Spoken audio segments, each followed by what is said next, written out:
Welcome, everybody. So, as my colleague mentioned, we're going to be talking about the potential mineral hotspots in the region and what can and cannot be mined. So, please welcome my panelists for this session, Dr. Abdurrahman Al Ghamdi, Research Assistant Professor at the Mining and Hydrocarbon Research Institute at King Abdulaziz City for Science and Technology. And Michelle Foss, Fellow at the Rice University Baker Institute Center for Energy Studies. And finally, Mr. Kimmo, Director General, Geological Survey of Finland, Aldris Speaker. Very nice having you on this session with us, and welcome everybody. So perhaps, Mr. Kimmo, I'll start with you. Am I pronouncing your name correctly? Yeah, that's very good. Okay, Kimmo. great. So, as we all know, there is a growing interest in the mineral industry, and specifically in strategic minerals, perhaps. And the resources and countries with mineral wealth, such as Saudi Arabia, with, I believe, $1.3 trillion in mineral wealth, they are eager to upbring the mineral industry in such a short time. So my question to you is, what is needed to meet those needs? Yeah, first of all, the energy transition that is going on in the world, it affects to the huge need of minerals. But I would also add need of, for example, phosphates concerning the food security issue. So it's not only these energy transition minerals we are looking for. I'm very glad to see the awakening in front of those huge needs in Kingdom of Saudi Arabia and the whole region. I think that I come from the Europe, and EU may be forerunner in energy transition and declining the emissions, but I think that we haven't not yet awakened the huge need of minerals. You have, and that's great news globally. But I think that there are still many things to do. We must improve the understanding of the mineral potential of the not only Kingdom of Saudi Arabia but the whole region. And then we also need to see what kind of steps are needed to convert from the mineral potential to the real investments, the production and building the value chain. Wonderful. So, Dr. Al Ghamdi, let me ask you about how do you see or evaluate the geophysical and geochemical surveys available today? Are they enough, or do they need to improve or enhance? Thank you, Fatma. And I would like first mention briefly about the Arabian Shield. The geological information of the Arabian Shield and some the location of some minerals over the shield are relatively well known. But buried mineral deposits is still poor understood because of lacking of geophysical and geochemical surveys.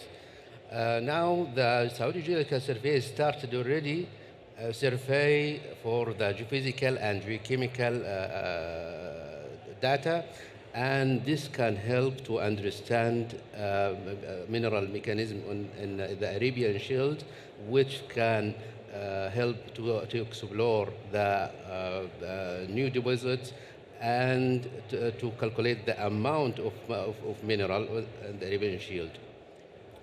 Now, improvement in geophysical survey is required, and the role of the drones play an important role for survey, which can, with artificial intelligence and machine learning, this can be used to improve the survey over the shield and accelerate the exploration with explore more mineral deposits.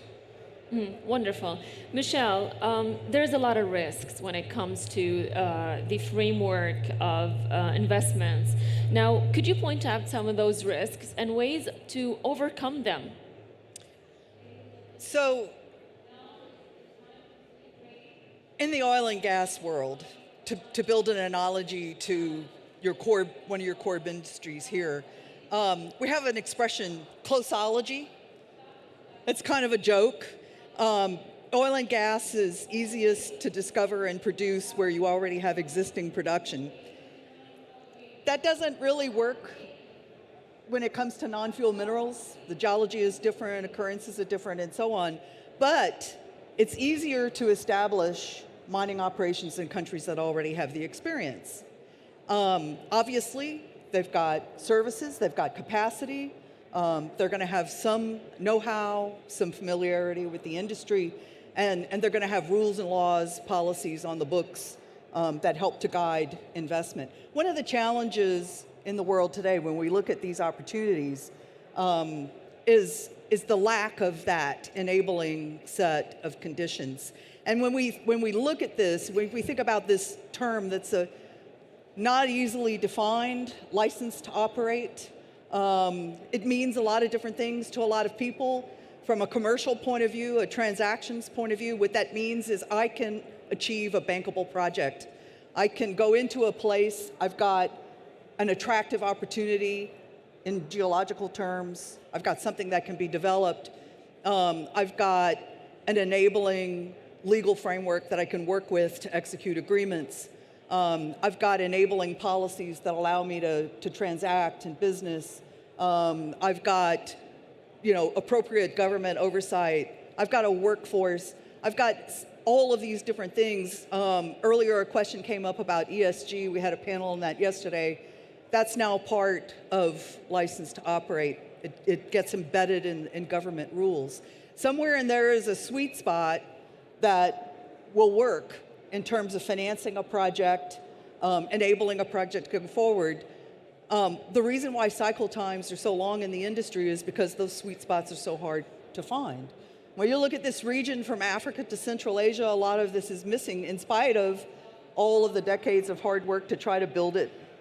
So we've got the resource. We know that they're very attractive resources. We just don't have the rest of the pieces to enable people to get to that license to operate.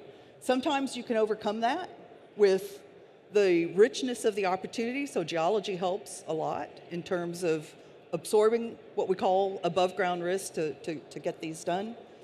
But it's a long slog otherwise, and especially when we look at the African continent, we look at all of the possibilities there, we look north into Central Asia, there are still many, many missing pieces in order to be able to execute. Now, would that time be shortened perhaps if we have, as Dr. Al-Ghamdi mentioned, the surveys you were talking about, if we had them ready and up to date and detailed, could that perhaps help? Effective data rooms. Yes. Yes, I think this will be finished by 2027, and can help the value chain for the mineral in Saudi Arabia. Wonderful. You wanted to add something, Mr. Kimo? What Michelle and Abdullah saying, it's very important, and I would like to build on that. Abdullah was very well describing the wonderful steps that Saudi Arabia has taken when making full use of its the understanding and the mineral potential and how to develop that further. I had an honor to participate in the ministerial roundtable 2 days ago, covering the whole region's ministers together, and I would say that what Michelle referred to, the understanding of the resources in different areas of Africa and Central Asia. My recipe for all of the countries of this region is that you have to develop the understanding, and you can do that by investing more on mapping and mineral exploration. Mm-hmm. And to do that, need a lot of local expertise. So investing in education is one key. You will need a huge amount of new geologists and talented geophysicists to do that. And the quality of the data is very important. Therefore, the quality assurance and quality control of all these programs is very important. And then we can build the working geodata systems that are based on the reliable data. You may wonder what GTK is doing here. GTK is somewhere far from northern hemisphere Finland. We are proud that we can partner SGS and the program of Kingdom in this huge program Abdul was describing. We are especially focusing on the QA, QC quality issues and then building the geodata system. Yeah. And I think that very many countries could follow Kingdom's example on this. Wonderful. Michelle, I'll get back to you in a second. Dr. Al-Ghamdi, let me ask you about the surveys, the geophysical and geochemical surveys, and how can they be enhanced and to explore a wide range of shield and in a short period of time? I think improvement of geophysical survey is important. And this is I think it is depends on the instruments and its accuracy. So, as I mentioned before, the drones now play an important roles in exploration. So this is machine with machine learning and artificial intelligence can accelerate the exploration over the Arabian Shield, which is also reduce the cost with good quality and reduce the time for survey. Wonderful. So, Michelle, now in terms of all these obstacles, so to speak, or risks, linking countries together. Now, countries with expertise, as you mentioned, and countries who are wealthy in minerals but have no expertise.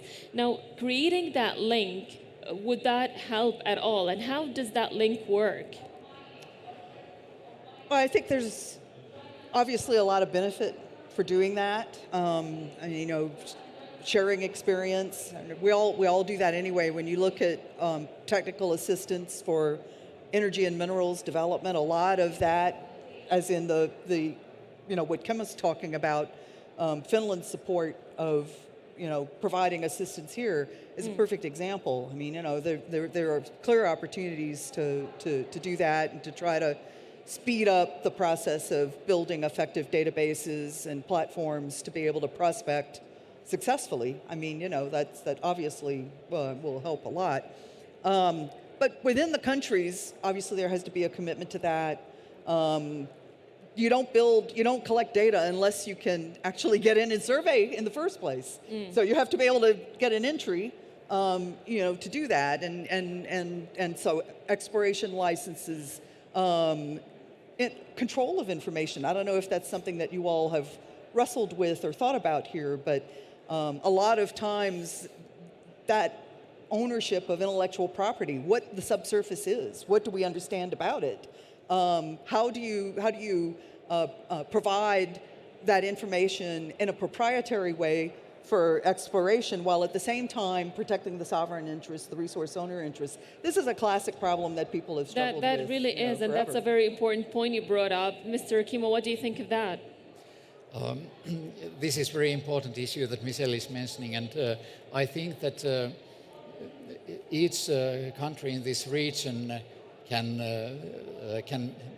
make its own task to improving the quality of the data, building that kind of geodata systems, open access for the companies that are willing to do mineral exploration, but keep it in close hand that the country or some organization governed by the governments maintain and archive all the data for the future purposes. The ownership of the data is important, and with the regulation you can guarantee that the national bodies can get that, like we have done, for example, in And I believe that's where the government becomes an enabler and not a competitor. Or a disabler. Yeah. Or a disabler, right? Yeah. So, All right. Wonderful. Yeah, you wanted to say something? I would like to say a lot, but please go for But it. I wanted to ask you, Mr. Kimo, and Dr. Al-Ghamdi, I will be back to you in a minute, about the industrial investments in the mineral industry and how to convert the region minerals potential. Yeah, that's very relevant question. And actually, the ministerial roundtable was discussing a lot about the building the value chain. And that's important. It's not only that you mine and perhaps do the first step of refining, but of course, if we are thinking about the development goals, it's important to build the value chain. And but once again, it's not possible to build the value chain if the solid is not basement is not solid. So you need this information, but then you need clear mineral policy so that all the actors also abroad know that what this country is willing to do. You need clear regulation and very clear permitting, transparent permitting process. But it's a little bit paradox that the more you need minerals, the higher environmental and social standards you need to get the social license to operate. But so the environmental and social aspects are very important to build also the value chain. But the cooperation is very much needed. Not each country can be a hotspot starting from the mining to the final products, but by cooperating, there are several countries that has logistic advance like Kingdom of Saudi Arabia, and but the difference variety of the mineral potential throughout the region is very remarkable, and by cooperation you can build welfare for the whole area. Wonderful. And that brings me to you, Doctor. Now, they've emphasized how important policy is. Law has to be transparent, and you've spoken about the importance of surveys. Now, how can surveys contribute to making the law easier for investors? I think Ministry of Industry and Mineral Resources has launched regulation and policies for the mineral and for mining as well, which is I think, easy to get a license for any mines. And this help to improvement mineral exploration in the Arabian Shield and the whole country. But I think, and the Saudi Geological Survey launched national geodatabase, which can help to share the data with any postgraduate and undergraduate. This can improve the interpretation and improve the maybe data quality and find the new results. Okay, wonderful. Now, yes. Fatma, if I can just add something on this, and having spent a lot of years working on technical assistance projects with countries to try to help them think about how to develop their resources, I think it's safe to say that a country that is willing to do what it needs to do to be able to manage its information and provide access for evaluation, for assessment, is also going to be a country that is inclined to receive the right kind of advice and think about how to put its laws and policies together in the right way. Yeah. So that there is and we can see this pattern, around the world in terms of the linkages in these things. So it's an early signal to what you can expect in terms of risk management when you look at these things and the tendencies for countries to be able to move in a direction that's constructive. And speaking of expectations, specifically, Michelle, I wanted to ask you about resource owners and their expectations. How does that affect and influence the resource owners having high expectations? Every resource owner wants as much economic rent as it can get. Yes, yeah. I mean, so that's always a process of negotiation, how that rent is going to be distributed. The risk taker, the investor, obviously needs to be able to see that and discern that. The sovereign resource owner obviously needs to demonstrate, for political support for the industry that it's receiving sufficient revenues. This is a kind of a tough area. The perception of negotiated agreements and relative to the endowment itself, the quality of the endowment. there is again, a worldwide pattern. The stronger the resource endowment, the tougher the negotiation is with the resource owner. I mean, that's Yeah. just, What's your we can take, see Mr. that. Chemo, about that? Tough So- one. He's not going to render an opinion. Well, I think Michelle said all. She said enough, huh? She said enough. All right, I guess now it's time to, yeah. But one thing that I would like to add, thinking about the future, TTK is a scientific research organization, and we work a lot with the use of machine learning and artificial intelligence to improve and speed up the targeting the exploration to the right places to speed up investments. Yeah. But once again, you can't load too much expectations to these very new methods without reliable basic data. Yeah. So artificial intelligence brings that good results that the data you put in it. So, but it's important to develop the methods, and that's what we are doing to speed up the development in future. Great. And Dr. Al-Ghamdi, anything to add before we yes. take questions Kimo from the mentioned two audience? very important points, which is QA and QC of the data, which is this is effect of the results, and this is very important point. Wonderful. Yes. Thank you. So I guess now we can take questions from the audience if anybody has questions or would like to contribute to this discussion here. I think we have mics going around for any questions. Don't be shy now. We're taking questions. While people are thinking, one comment also on resource owner expectations, which we didn't get into. I mean, right now we're in a time in which everyone that has an endowment wants everything in the value chain. So And in a short time. upstream mining, concentration, minerals processing, smelting, battery manufacturing. I mean, the set of ambitions is the same around the world. So the willingness to actually invest in all of that is contingent on, that license to operate set of conditions and whether that provides sufficient risk management to be able to enter. So risk management is also key before entering any hotspot for minerals. Mr. Chemo, anything you would like to add to that? Dr. Al-Ghamdi. I think critical mineral is globally demand right now, and focus on it is very, very important. Wonderful. Thank you so much. If there is no questions, I guess that's a wrap for this session. Thank you all for being here. Dr. Al-Ghamdi, Mr. Chemo, Michelle, lovely conversation. And I hope to see you in other panels and learn more and other topics from you all. And good luck to everyone here. Happy hunting. Good luck, Thank you, everybody. Fatma. Thank you for being Thank here. you.